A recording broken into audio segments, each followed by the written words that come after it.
पवार साहेब तुमचे बैर नहीं, समरजीत तुम्हारी खैर नहीं असं हसन मुश्रीफ यांनी वक्तव्य केलेलं आहे। ही निवडणूक नायक विरुद्ध खलनायक अशी असल्याचं सुद्धा हसन मुश्रीफ यांनी यावेळी म्हटलं। पवार माझ्यासारख्या अल्पसंख्याकांच्या मागे का लागलेले आहेत असा सवाल सुद्धा त्यांनी उपस्थित केलेला आहे।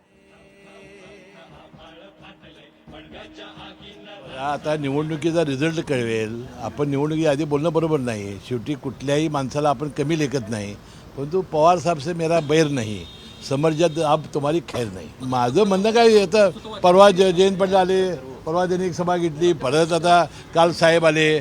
म्हणजे या अल्पसंख्याक माझ्यासारख्या सामान्य कार्यकर्त्याच्या मागं का लागलेले आहेत। पवार साहेब तुमचे बैर नहीं, समरजीत तुम्हारी खैर नहीं असं हसन मुश्रीफ यांनी वक्तव्य केलेलं आहे। ही निवडणूक नायक विरुद्ध खलनायक अशी असल्याचं सुद्धा हसन मुश्रीफ यांनी यावेळी म्हटलं। पवार माझ्यासारख्या अल्पसंख्याकांच्या मागे का लागलेले आहेत असा सवाल सुद्धा त्यांनी उपस्थित केलेला आहे। आता निवडणुकीचा रिझल्ट कळवेल। आपण निवडणुकी आधी बोलणं बरोबर नाही। शेवटी कुठल्याही माणसाला आपण कमी लेखत नाही, परंतु पवार साहेब से मेरा बैर नहीं, समरजत अब तुम्हारी खैर नाही। माझं म्हणणं काय आता परवा जयंत पाटील आले, परवा त्यांनी एक सभा घेतली, परत आता काल साहेब आले। म्हणजे या अल्पसंख्याक माझ्यासारख्या सामान्य कार्यकर्त्याच्या मागं का लागलेले आहेत।